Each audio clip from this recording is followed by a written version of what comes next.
is used for this event, and the lecture will be recorded. So everyone who doesn't want to be recorded, so please leave the meeting. And during the lecture, please keep your cameras and microphones switched off, especially microphones. Okay, switched off. And then we'll have like 10 seconds to start. So just wait a little. Very accurate. Yeah. Very sharp.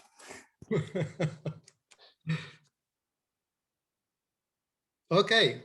So it's my great pleasure to introduce our colloquium speaker, Jean Dalibard from Collège de France and Laboratoire Cassel-Brossel.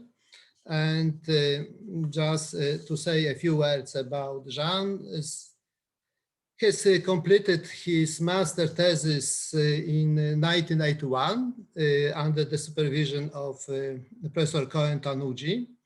And the topic was connected with resonance fluorescence.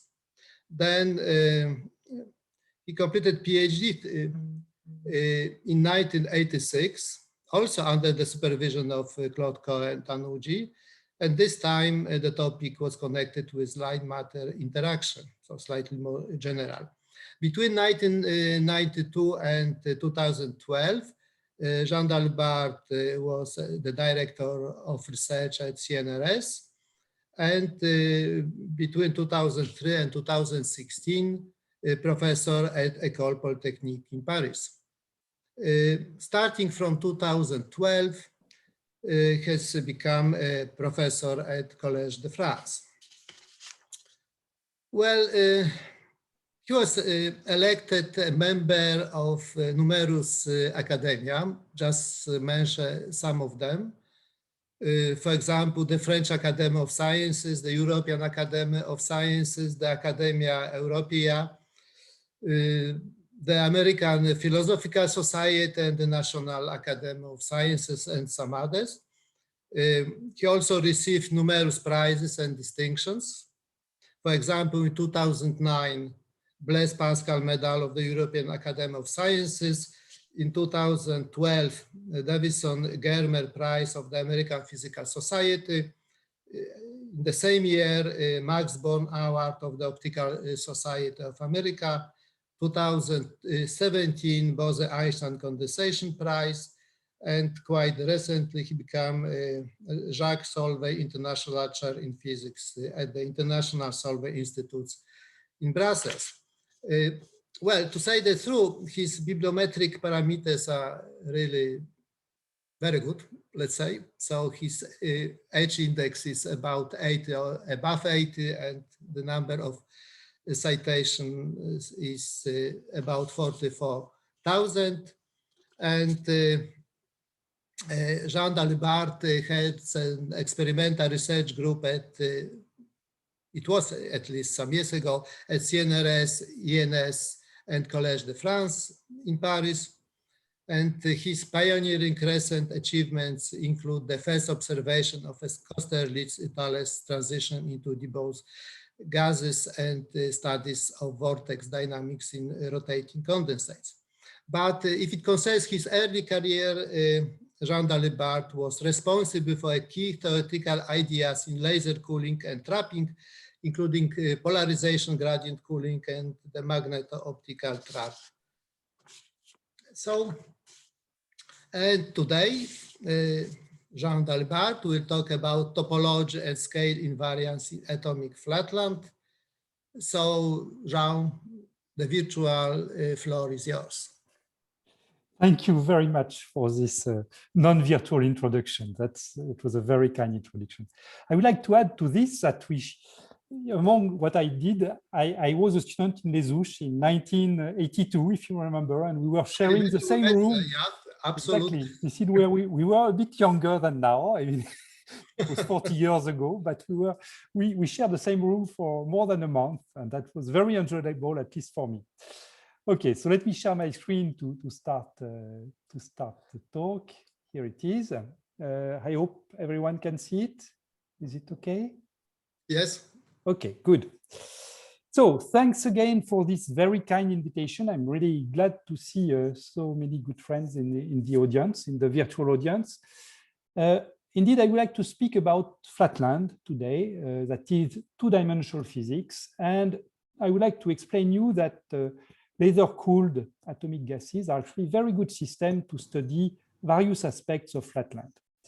So just to start, I think in the modern history of physics, I think the first mention of flatland was by Peierls. Peierls around 1930 asked himself what would be the fate of the usual object of physics. By objects of physics, I mean crystals, magnets, that is macroscopic physics. What would be the fate of these objects if we were living in a two-dimensional world?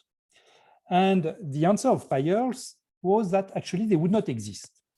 That is, these ordered objects like crystals or magnets would not exist for the following reason. If you take a two-dimensional world, for example, think of a crystal like this one and consider two atoms of the crystal, A here and atom B here, and just look at the displacement of the atom A from what should be its equilibrium position, UA, same thing for B. Then what Peierls showed is that if the temperature is non-zero, T non-zero here, when you look at the variance of UA minus UB, so UA minus UB square, and then you average over thermal fluctuation, you find out that this quantity tends to infinity when the distance between A and B, what I've called here DAB, tends to infinity. That is, even if I know perfectly well where atom A is sitting inside what should be a crystal, if I take an atom B which is far enough, then because this quantity diverges at infinity when DAB tends to infinity, then I have no information where atom B is sitting with respect to a crystal period. And therefore, I cannot have long-range order in such systems because of thermal fluctuation in 2D. To say it with simple words, when you are living in 1D or 2D, you don't have enough neighbors to constrain your position to get long-range order. And this was true for crystals. For crystal, it's also true for magnets. Actually, it's true for all phase transition involving the breaking of the continuous symmetry. And this was shown in the 60s, later than Peierls' argument, by Mermin-Wagner on the one hand and Hohenberg on the other hand. If you are in a low-dimensional world, you cannot have such phase transitions. So at first sight, you could think that then flatland is not so interesting. But actually, this is not true. Actually, flatland is very interesting because there is still room for phase transition, but not conventional phase transition, what is called topological phase transition. And this was understood by Thouless and Kosterlitz at the beginning of the 70s, and they got the Nobel Prize not so long ago for this reason. Another very interesting aspect of flatland, two-dimensional world, is that if you take a simple fluid, and by simple I mean simply a gas with contact interactions, then you get scale invariance, which would not be true in 1D nor in 3D, but it is true in 2 dimensions. And I will explain you what I mean by scale invariance and how this can impact the statics or the dynamics of the fluid. And finally, and this was understood by Haldane and Thouless, you can have topology in flatland. You can have rich statistics also associated with this topology. What I mean by that is that if you take flatland, you can have quasi-particle with properties which are less constrained than in 3D. In 3D, we know that the only type of particle you can have are bosons or fermions, whereas in 2 dimensions, you can have, for the quasi-particle which emerge from topological material, you can have anyons, which means any statistics. This is a term which was coined by Frank Wilczek. Okay, so these three themes here give the outline of my talk. First, I would like to explain you how we can explore Kosterlitz-Thouless physics, Kosterlitz-Thouless transition with 2D gases. So the key word there will be vortex pairing, superfluidity, quasi-long-range order, knowing that we cannot have true long-range order because of the Mermin-Wagner theorem. Then I would like to turn to scale invariance and mention what was a real surprise for us, which is the existence of breathers in 2 dimensions related to scale invariance. And then I will have a final part, probably relatively short, about topology in flatland And what I would like to explain there is how to obtain flatland from what we call a synthetic dimension. So I would like to also to mention that I will keep this talk at the colloquium level, that is, I will try to minimize the number of equations or experimental details. But of course, if you have any question in the end, I will be happy to answer more quantitatively to any of your questions, if I can. So let me start with the first part about Kosterlitz-Thouless transition. So we are going here to take the example of Bose-Einstein condensation. Bose-Einstein condensation is an example of a breaking of a continuous symmetry. Therefore, it is eligible to the Mermin-Wagner theorem. Indeed, a Bose-Einstein condensation is simply a choice of the phase for a macroscopic wave function in an assembly of boson. And therefore, exactly as for the crystal I discussed before, Bose-Einstein condensation cannot occur in 1D or 2D if you take an infinite homogeneous sample because of the increased role of thermal fluctuation. In other words, the equivalent of my crystal that I mentioned a few minutes ago is the following for a Bose-Einstein condensate. Even if I know very well the phase at a given place 0 here, if I take a point which is far enough, r, I will not know the phase of my microscopic wave function. Or in terms of a mathematical object, if I look at the so-called one-body correlation function, which is often named G1, which is the product psi dagger of r, psi of 0, average over thermal fluctuation, this quantity must tend to 0 when r tends to infinity. That is, I have no true long-range order between 2 points which are far apart, at least if the temperature is non-zero. However, it was understood first by Berezinski in some kind of precursor work, and then by Kosterlitz and Thouless in a more quantitative way, that even though you don't have Bose-Einstein condensation in 2D, you can still have a phase transition between a normal state and a superfluid state. And this phase transition is driven by topological defects, which are vortices, quantized vortices. And this is what I would like to discuss now. So, as I said, you do not have true order in 2 dimensions. Therefore, the transition understood by Kosterlitz-Thouless, I will call it KT for shortening, the KT transition is between 2 kinds of disordered phase. At high temperature here, for T above the critical temperature, you have a strong disorder, which means by that, what I mean by that is that the G1 function, this one-body correlation function, decays fast with the distance r, it decays exponentially fast. And I will tell you in a moment that this strong disorder is due to the presence of free vortices. When you cool the system, then you turn from a normal state to a superfluid state. You still have some disorder, that is the function G1 still has to tend to 0 at infinity because of the theorem of Mermin-Wagner, but now it tends to 0 in a much slower way. It tends to 0 algebraically, like 1 over r to the power alpha. And this weak disorder is now due essentially to phonons. And what Kosterlitz and Thouless understood is a microscopic mechanism which is at the origin of this phase transition, which, as I said, is due to vortices. Vortices are always present in the system at non-zero temperature because they can exist because of thermal fluctuation.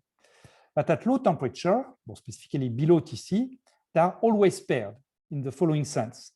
A vortex is a 0 of the density, and around this 0 of the density, you can have a plus 2 pi or minus 2 pi phase winding.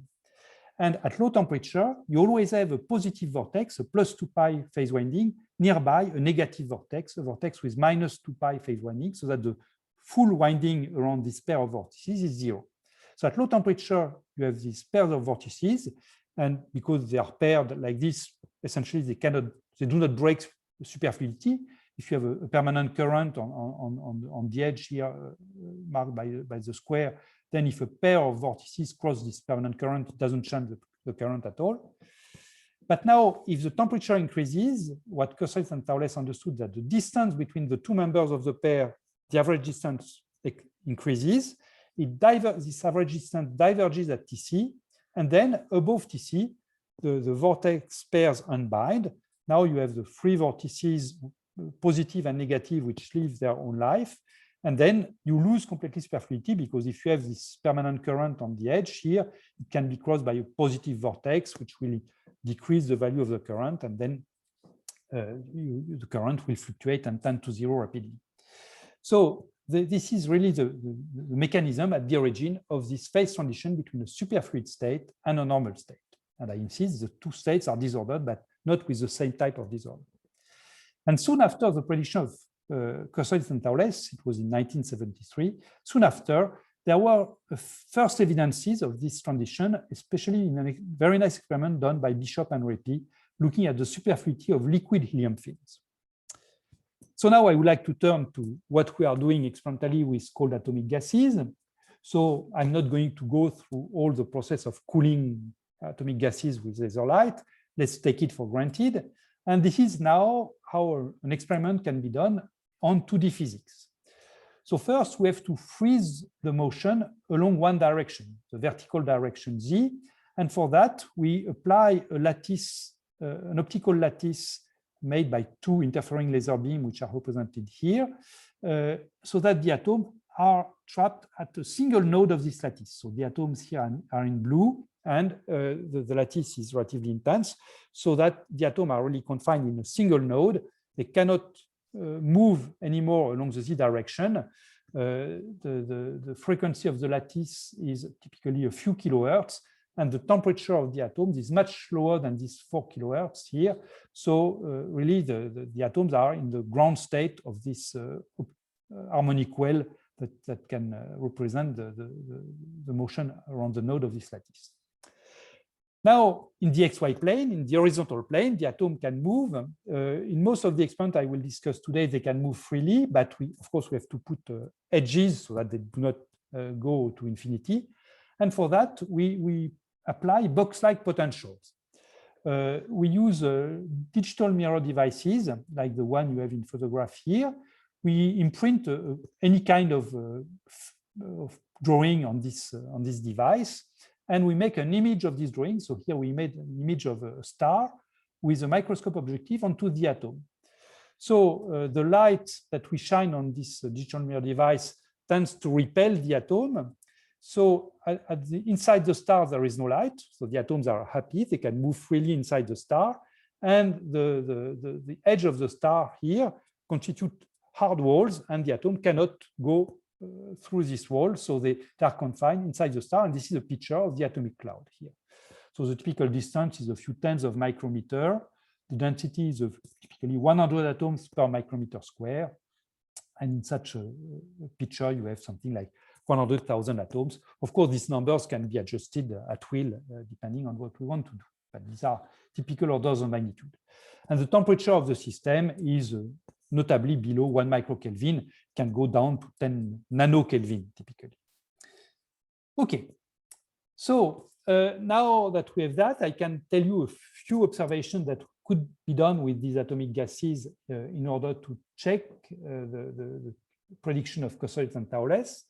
So in Paris, we made some early experiment together with Zoran Hadzibabich about the existence of these vortices, which we could detect by making atom interferometry. Actually, we prepared two planes and we interfere the two planes, and we could see phase defects in the interferogram showing that vortices were present.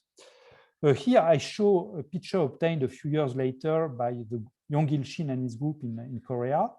This is a 2D gas, and here clearly you can see the vortices nearly by eye after some magnification. The dark spot here are the zeros of the density around which you have this circulation of plus 2 pi or minus 2 pi. And actually, you can even see the pairing of the vortices.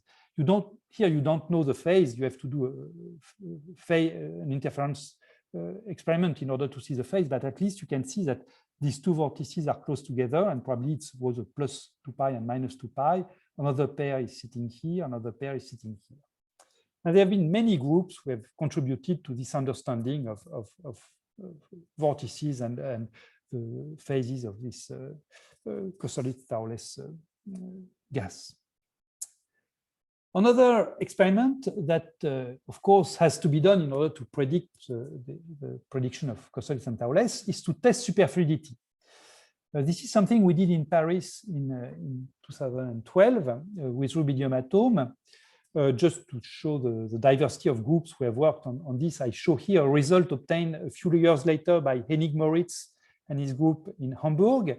Actually, Hennig was not working with atoms, he was working with molecules, lithium-6 molecule, so it was a dimer of lithium-6. Lithium-6 is a fermionic atom, but when you make a molecule of dimer of lithium-6, the molecule is a boson, and so it's eligible for Kosoitz-Sourles theory. And the experiment that Hennig did was the same, actually, as the one we did earlier in Paris, is the following. You are going to move a defect in your 2D gas, and you are going to look whether this moving defect creates or not some heating in the gas. And the defect actually is a laser. It's a laser hole. That is, you focus a laser here, which again repels the atoms. So you have a little hole here. You move this hole in your gas, for example, on a circular trajectory like this, and you move it for a given amount of time. And after that, you look whether the temperature of the gas has increased. And this is what the result obtained by Hennig-Moritz. This is a temperature increase here as a function of the velocity at which the defects move. So you choose this velocity simply by using proper acousto-optic deflectors for this laser hole here. And here, as a function of the velocity, you look whether you increase the temperature or not of the system. If your gas is in the normal phase, above the critical temperature, you see that any velocity, 1, 2, 3 millimeters per second, will increase temperature. However, if you are below the critical temperature, if you think that your system is superfluid, you can check that it is indeed superfluid. That is, there is a whole range of velocity here between 0 and typically 5 millimeters per second, below which the motion of your defects, which is traveling in your condensate, this motion does not create any detectable heating. And when you go beyond this critical velocity, then you start to see some heating. But the signature of superfluidity is this part here, where you don't see any heating. Something that I should say about the value of the critical velocity Vc, you could think that this critical velocity is the speed of sound. If you know the Landau criterion for superfluidity, then if you have a point defect which is moving below the speed of sound, you don't expect any heating. You expect heating only above the speed of sound. Here, the measured critical velocity is notably below the speed of sound, but the reason is that this object here is not a point defect. It has some extension, and for the specialists, this extension is on the order of a few Healing lengths, and therefore, what is nucleated in the wake of the impurity is not just phonon, but also vortex pairs, and this is why the critical velocity here is below the speed of sound, typically 1/3 of the speed of sound. This can be understood nicely by Bogolubov analysis. Another experiment I would like to discuss, and now this is a very recent experiment. We are still writing the paper, so it's a new thing, which is to test the, the quasi-long-range aspect of this system, measure the one-body correlation function G1. So here we start with initial state, which is a square uniform gas. So here we have applied sharp walls, but now with a square. At a given time, we isolate two slits in this square. That is, we shine a laser where we get rid of all the atoms, but simply the atoms are sitting in these two slits. And what we want to measure is the degree of coherence between an atom here and an atom there. So in order to measure the coherence between two atoms, two lines, say, separated by a distance d, what we simply do is to look at the interference between these two lines. That is, we make a time of flight, we let the atom ballistically expand, and we measure on a single shot image nice interference fringes, which reveal the interferences between this line and that one. Now, if you want to access the function G1, you don't just want a single shot image. The function G1 should be understood as the average over many realizations of this experiment. So what we are actually doing is we repeat this experiment a large number of times, and we average all the image that we obtain with a given value of the distance d, a given temperature of the gas, a given density of the gas. And these are typical average over several shots. When I say several, it's typically 100 shots. So if you are below the critical temperature T over Tc equal typically 0.5, then you see that the interferences survive to the averaging, which is nice. It means that there is a well-defined relative phase between this line and that line was if we are above the critical temperature, typically 1.3 here, the distance between the slit is in both cases 10 micrometer.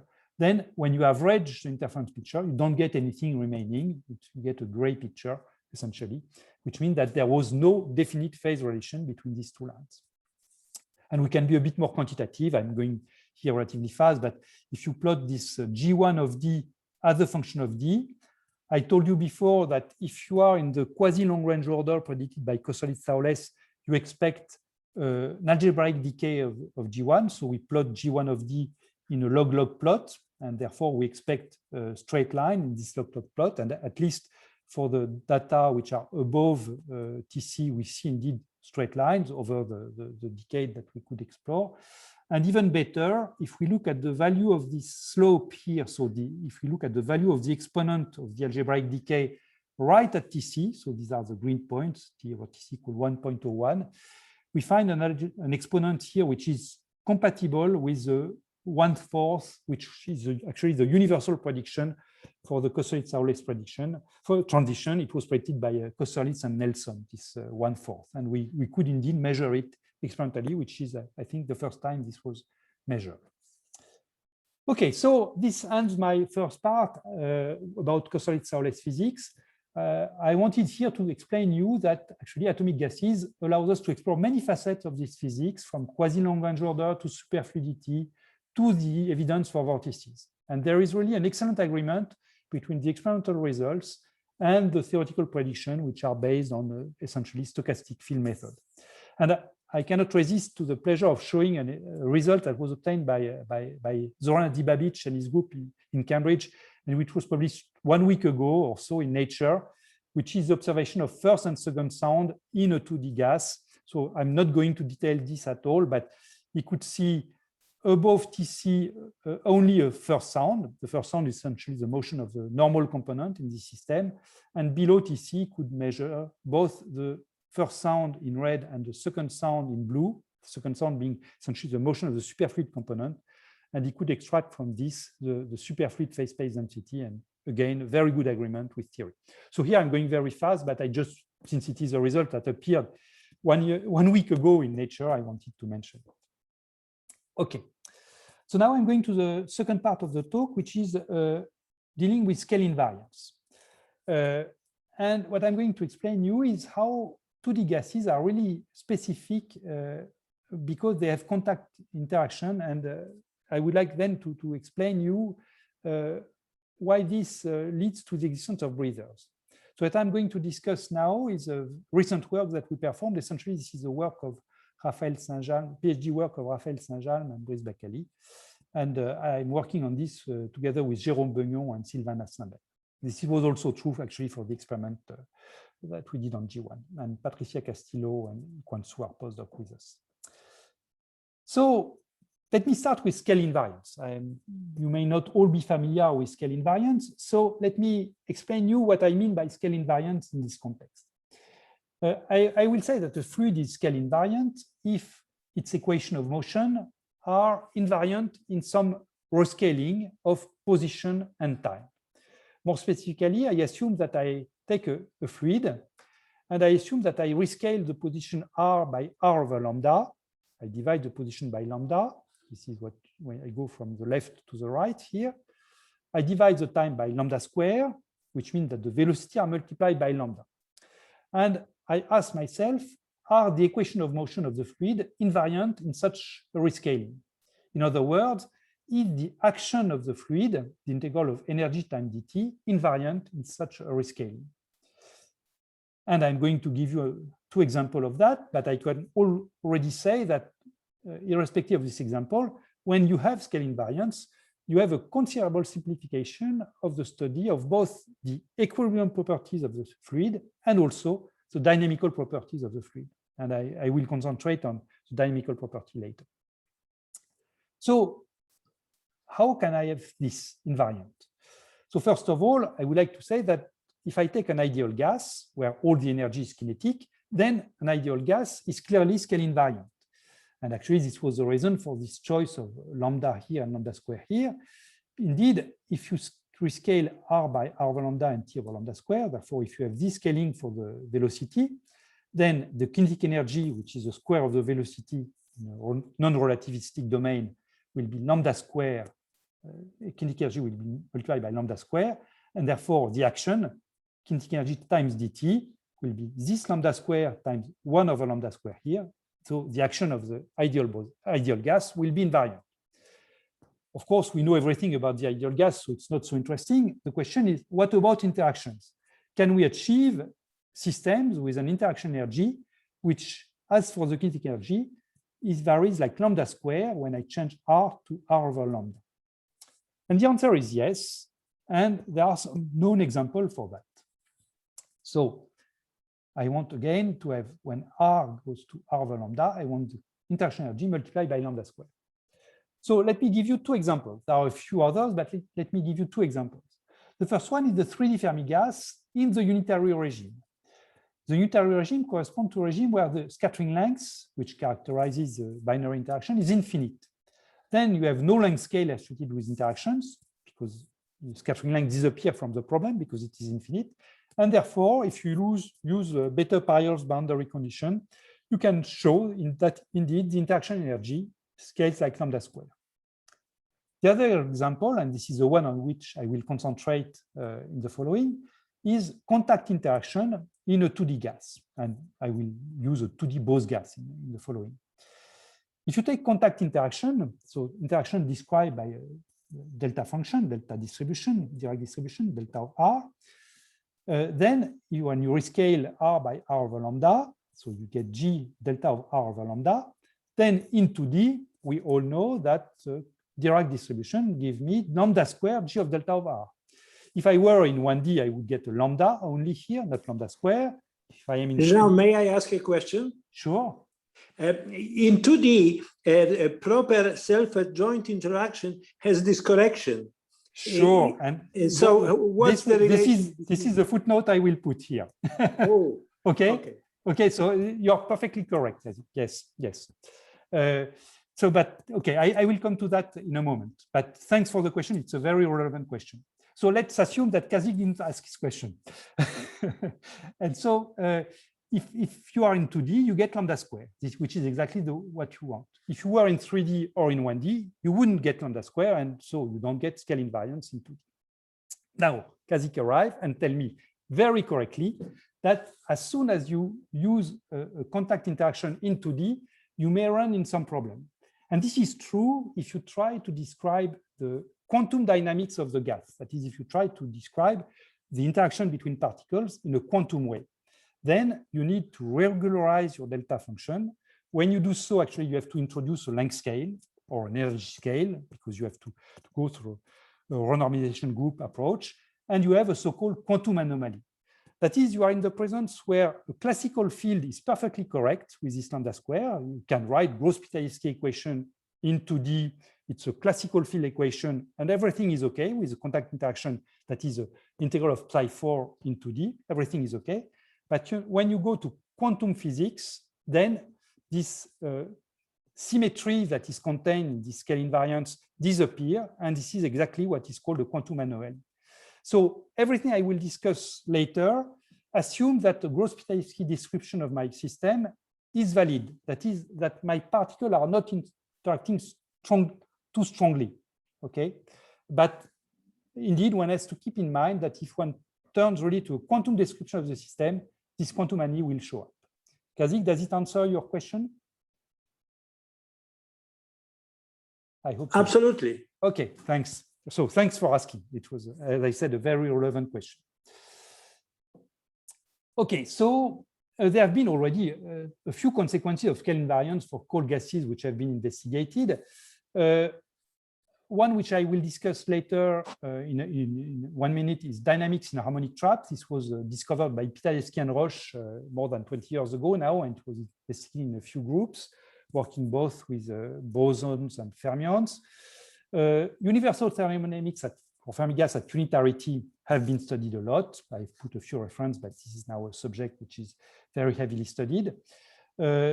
The nature of the Kosoritz-Sourles transition and universal thermodynamics was studied in 2D Bose gases, notably in Shenxing group in the group of Bill Phillips and in the group of Eric Cornell, also and Zoran Dibabic in Cambridge. So many groups have worked on that.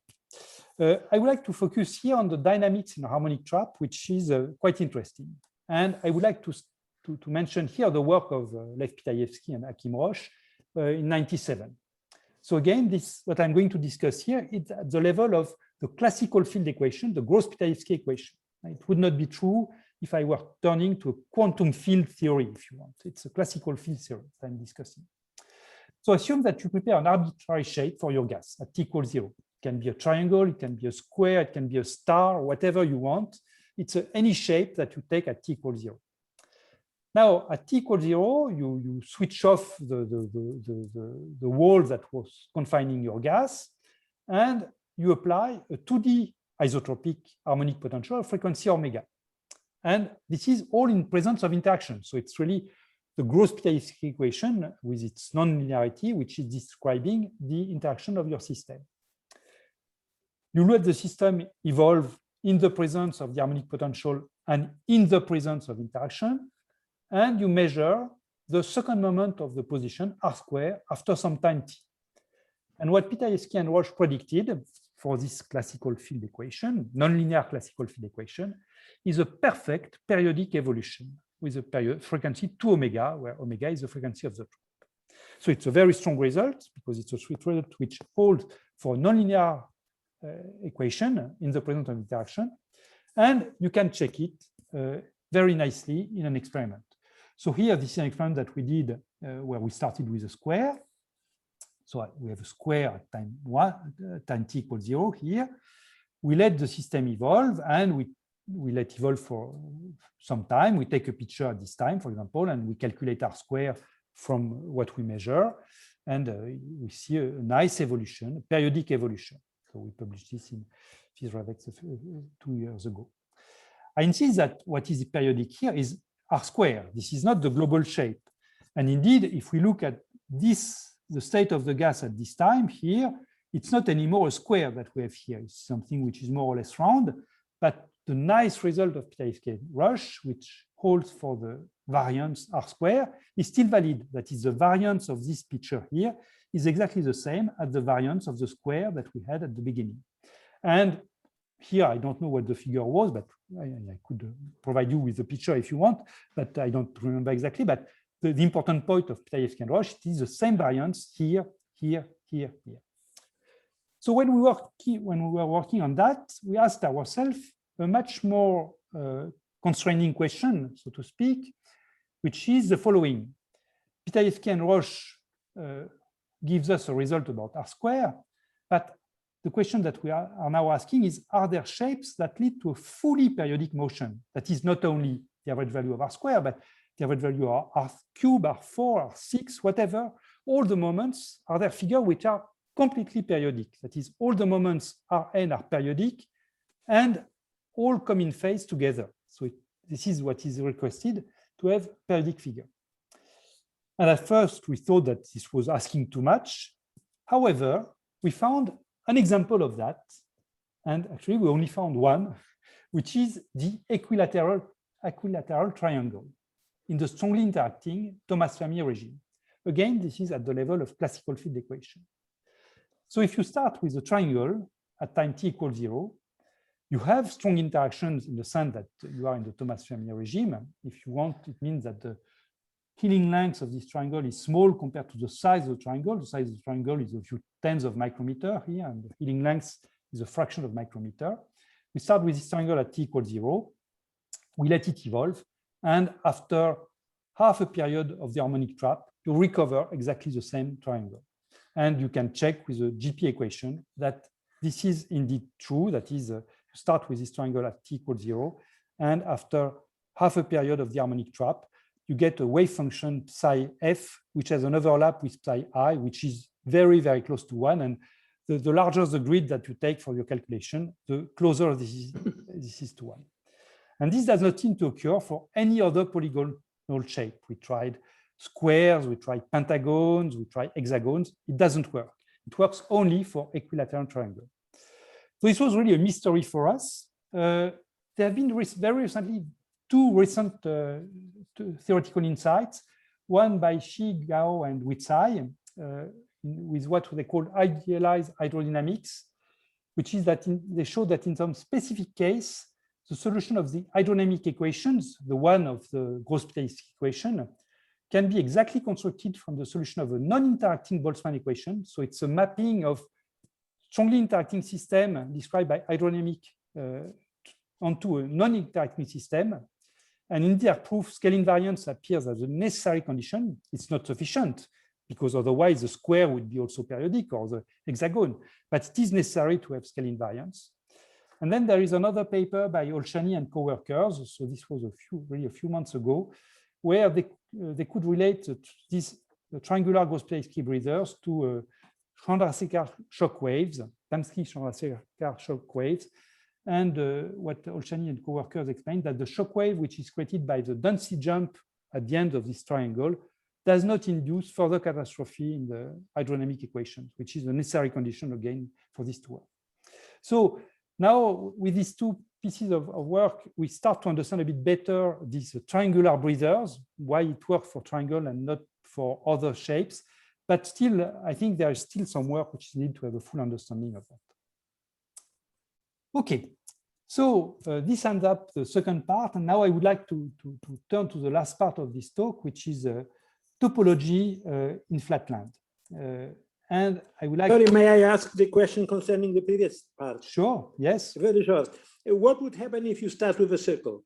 Okay, so the disk is actually another example of breathers, but this one is not at all understood for the moment. That is, the proof of Shi, Gao, and Zai doesn't work for the disk, but experimentally and numerically, the disk is another example. The period is not T over 2, it is 2T, actually. So it's 2 times the period of the harmonic trap. Okay. But it's not, the disk is not understood. Thanks again for this very relevant question. Okay. So now I would like it's just to prove that some people are listening. Thank you. I'm happy not to be alone in front of my screen. Okay. So now I would like to turn to the last part, which is about topology in flatland. I would like to discuss a small part of topology with a synthetic dimension way. And now this is a work which was a PhD work of Thomas Chalopin and Tanish Sator, actually. And people responsible for this work is Sylvain Saint-Ben and Rafael Lopez. Okay. Just a warning before that.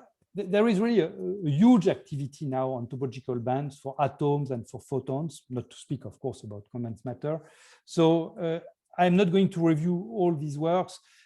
We wrote together with Nigel Cooper and Jan Spinman a review of modern physics paper, which appeared 2 years ago. And there is another paper about photonics, also a very nice review of modern paper, which appeared at the same time, actually back to back for reviews of modern physics. It's not so frequent, but it happens. So I refer you for references to these 2 reviews of modern physics paper, because otherwise, if I start to make a review on topology, I will use all my time.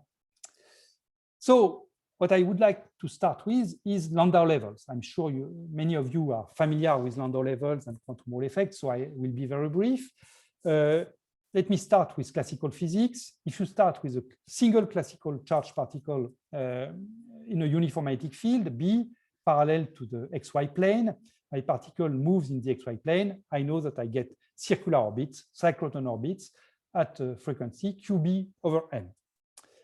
The quantum version of this problem leads to Landau levels.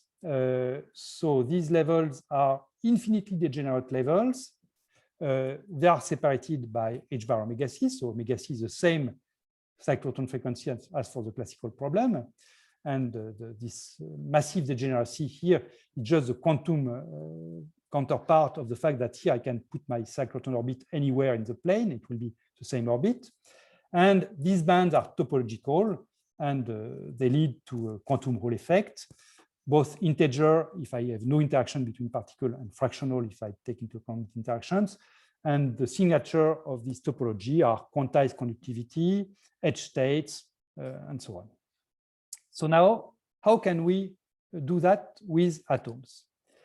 So here I would like to explain a playground which is typical of cold atom physics, a new playground for doing 2D physics, which is mixing real dimension, so I will call it spatial dimension, and one synthetic dimension, which will be the spin.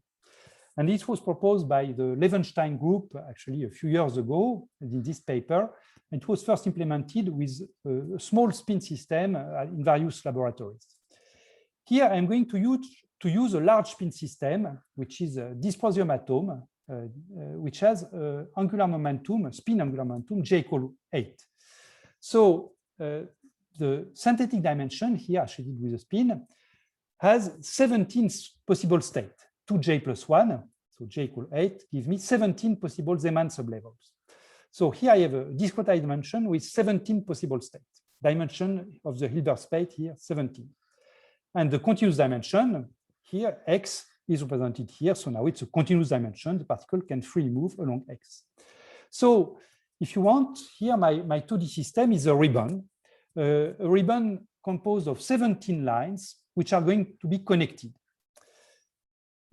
So along one line here, this continuous line X, I have a continuous motion described by the Hamiltonian P squared over 2m, where m is the mass. And the motion along the synthetic dimension corresponds to a motion where I change the spin degree of freedom. And it is induced by Raman transition. That is, if I start with an atom level -8, which is represented here, so this is this line here, I can jump from the line -8 to the line -7 here, simply by a process which is a stimulated Raman transition, where I absorb a photon from one laser, which is pointing, say, along plus X direction, and a stimulated emission by a laser, which is actually sigma minus polarized here. So this laser, the first laser is pi polarized, the second laser is sigma minus polarized. So I make a jump from -8 to -7 by absorption, stimulated emission. Then I can go from -7 to -6 by another stimulated Raman transition, and so on. So I have nearest neighbor coupling along this synthetic dimension and a free motion along the X motion. So I have an effective two-dimensional system, as understood, I have said, by Levenshtein and co-workers here. I have this motion along both the X direction and the synthetic dimension. And more precisely, I have a momentum kick each time I go from -8 to -7, 7 to 6, and so on. I have a momentum kick because I absorb a photon with momentum K1, make a stimulated emission with momentum K2. So the change of momentum of the atom is h bar K1 minus K2. And because K1 and K2 are counter-propagating, actually this is typically 2h bar K1. So I have a change of momentum of my atom. So if you want, it's a spin orbit coupling.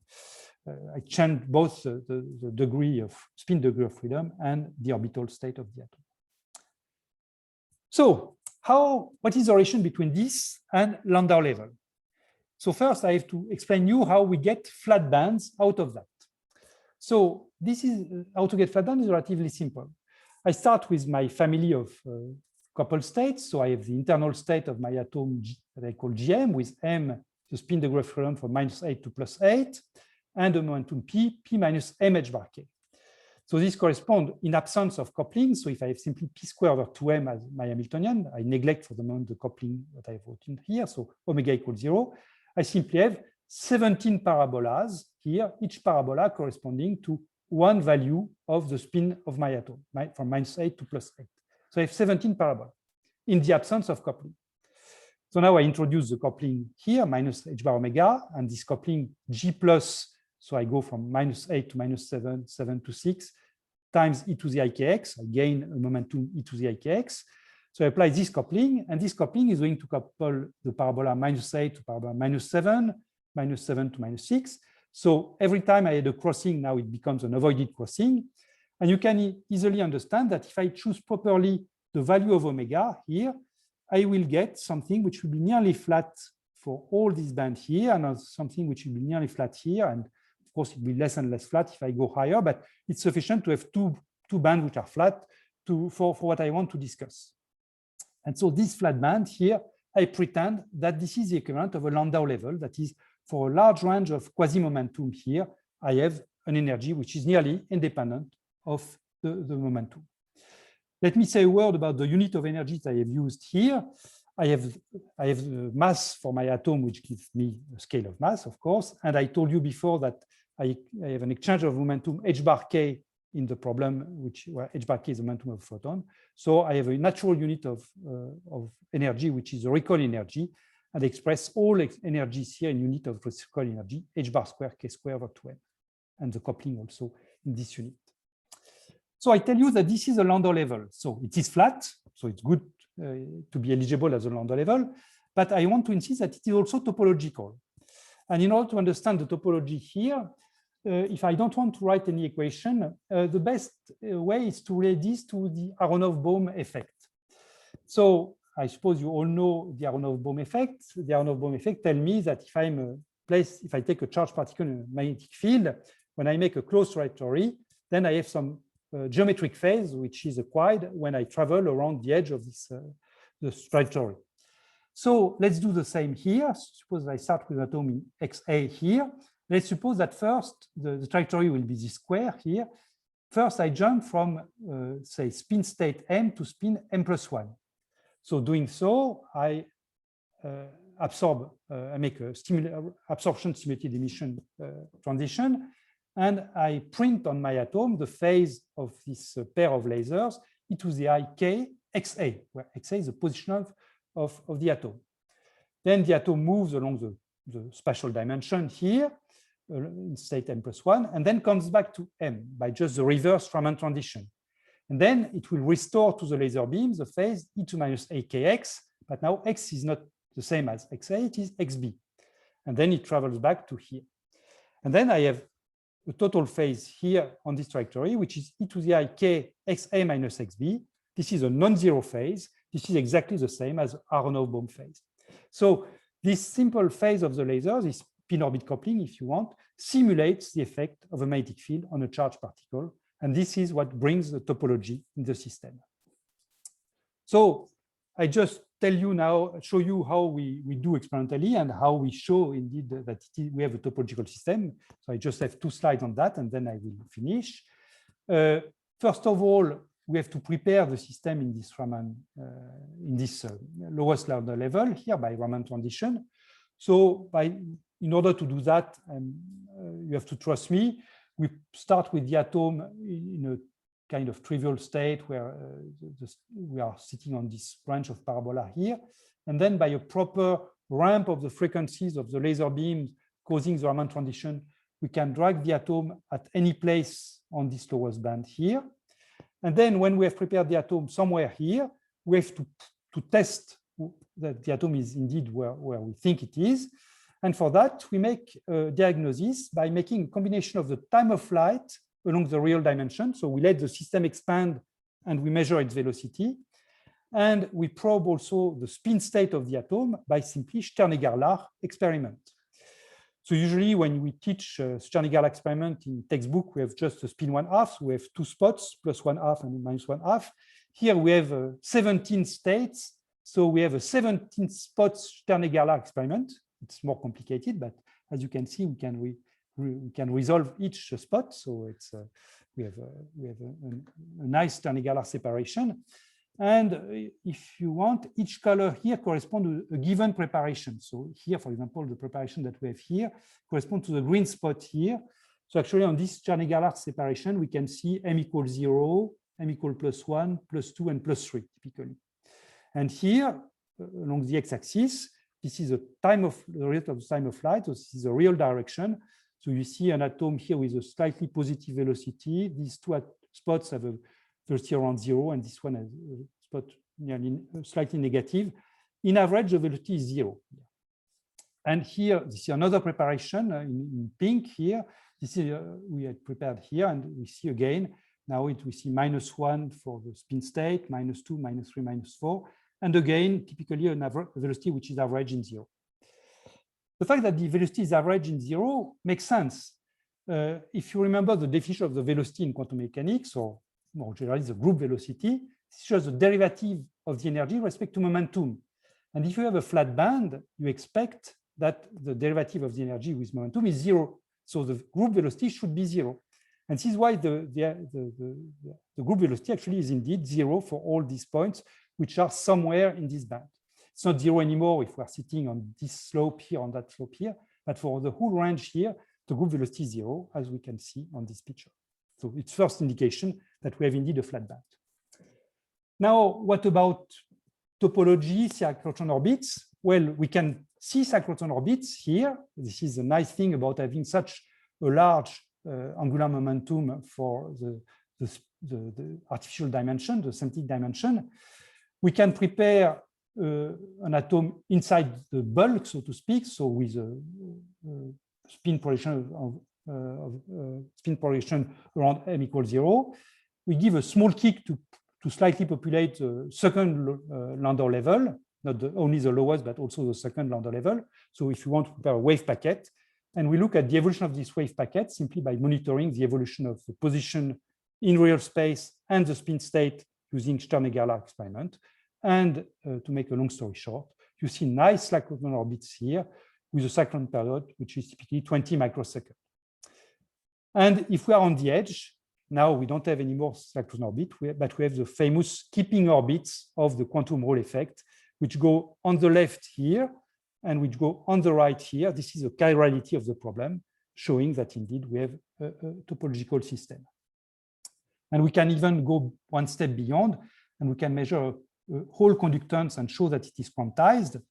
So I remind you that in order to see a Hall conductance, what you have to do is to apply a difference of voltage between the two edges here, and you should see a current in the transverse direction. So this is a transverse conductivity, sigma xy, voltage along y, current along x. So a voltage along y here just means an energy difference between the states m equal +8 and the state m equal -8, just mean applying a magnetic field actually and rely on Zeeman effect. So we apply a magnetic field along this axis and have the Zeeman effect playing the role of this voltage difference here.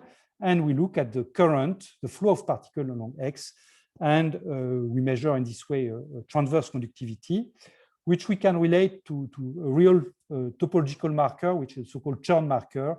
And we can check that this Chern marker is equal to 1, as it should for Landau level. So everything is in order. We have indeed a nice topological band. Okay, so this brings me to the conclusion. This is my last slide. I hope I have convinced you that these cold atom gases offer many possibilities to explore quantum 2D physics. And again, a warning, I mean, I discussed here what we can do with atoms, but also with photons and with Caливity polaritons. There have been very nice experiments which have been done showing also these some aspects of 2D physics. So I have discussed the 3 aspects of 2D physics in this talk: this two-dimensional phase transition from normal to superfluid, and this emergence of a quasi-long range order with this Young slit type experiment. I showed an illustration of scale invariance and beyond with these breathers. And finally, this quantum Hall physics and topological insulators with this observation of cyclotron orbits in a synthetic lowest Landau level.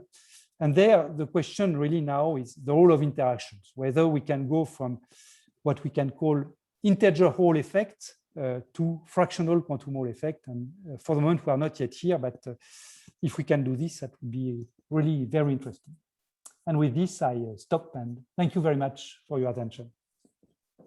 Thank you, Jean, very much for an excellent lecture. And now your lecture is open for questions. I can stop sharing if you want.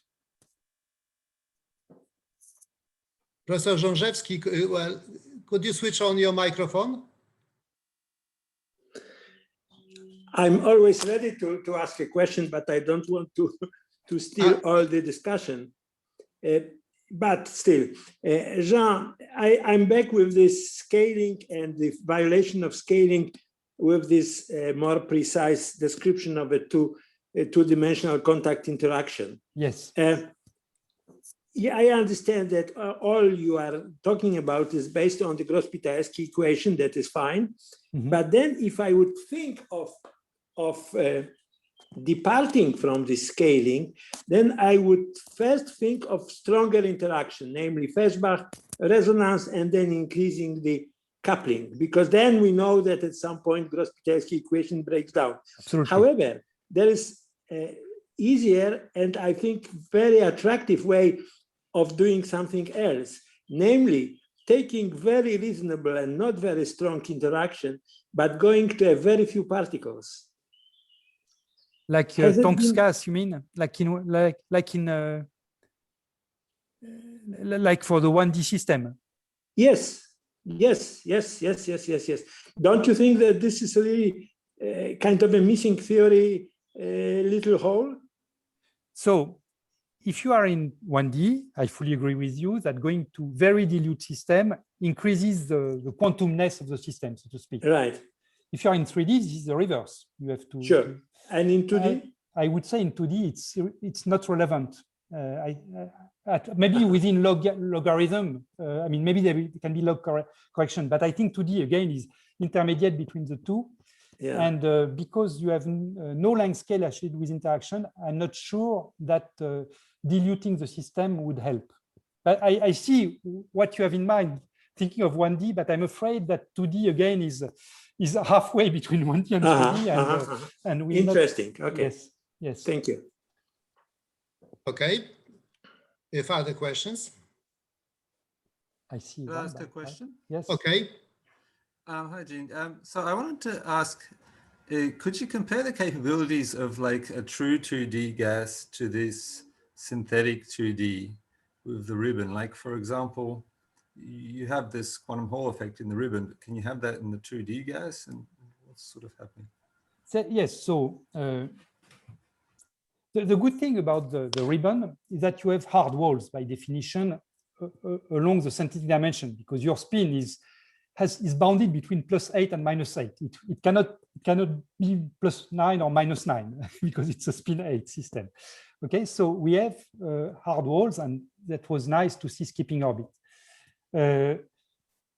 It's also nice in terms of applying this field, this artificial magnetic field. I mean, it's built in the Raman transition. What is more difficult is to have local interactions. That is, if maybe I can share my screen again. Let me see if I do that.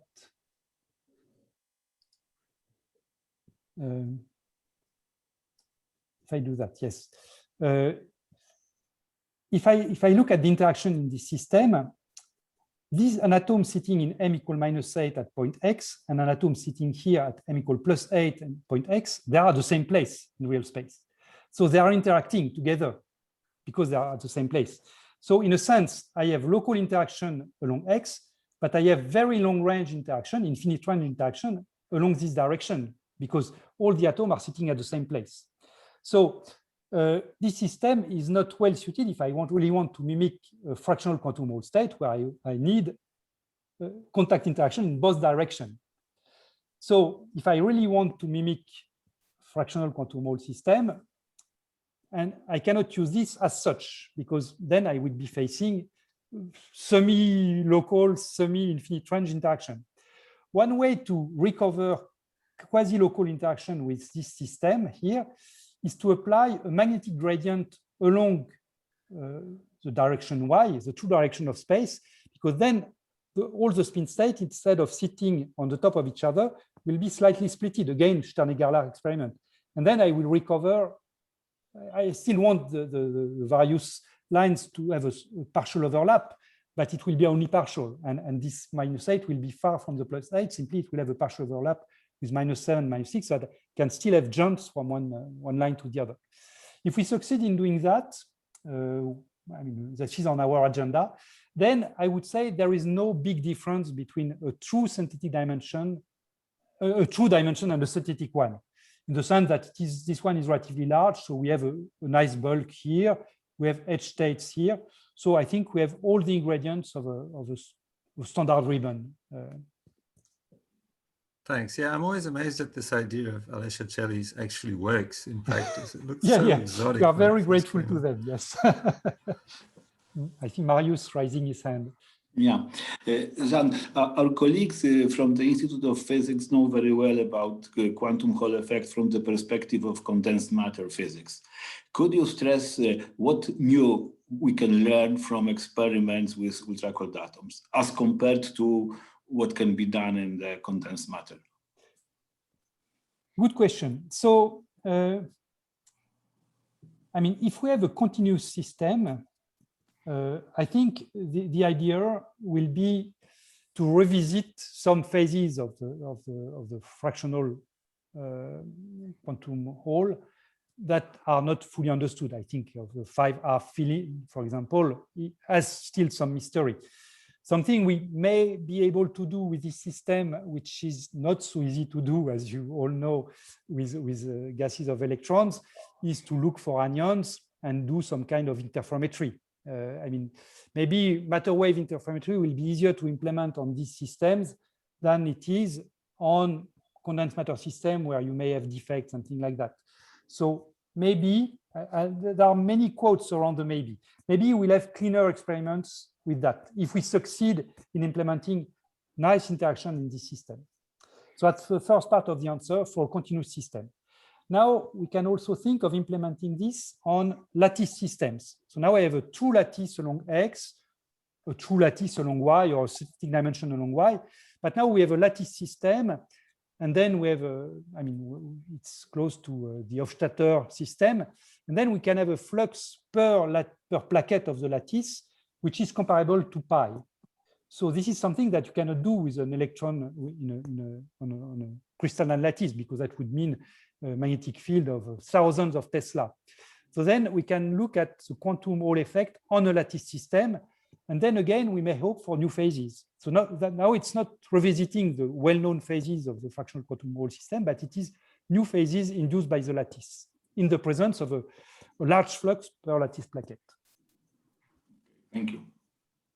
Thank you. Other questions?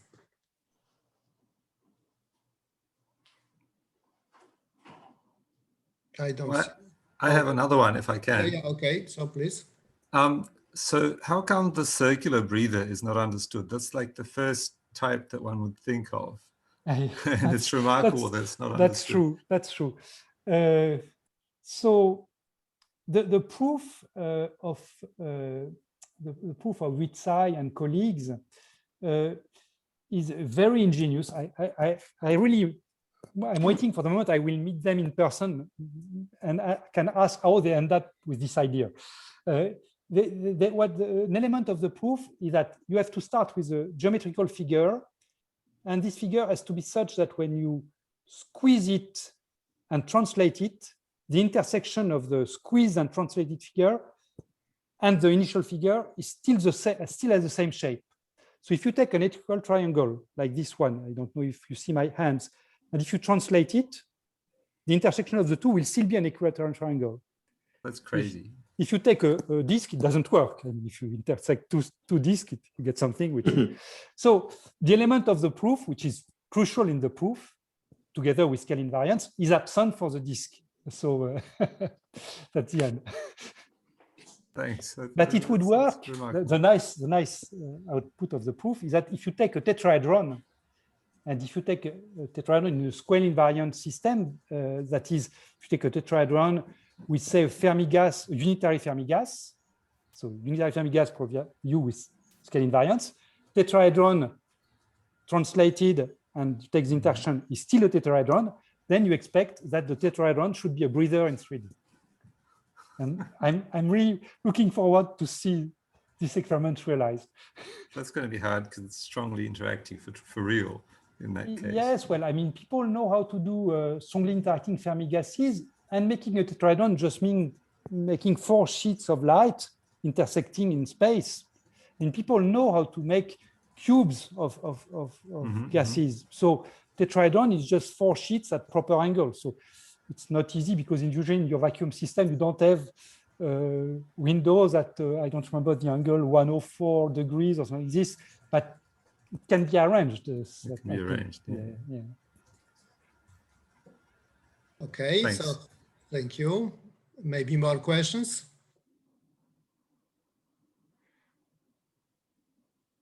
I don't hear anything. So if not, so thank you very much, Jean, for really an excellent lecture. Thank you. And hopefully we'll see you soon, maybe in a normal way. So I hope so. you'll be able to come to Warsaw and visit us. I would love to. Thank you very much for this invitation. Thank you very much. Thank you. Thank you. Bye-bye. Bye-bye. Bye. Thank you. Bye.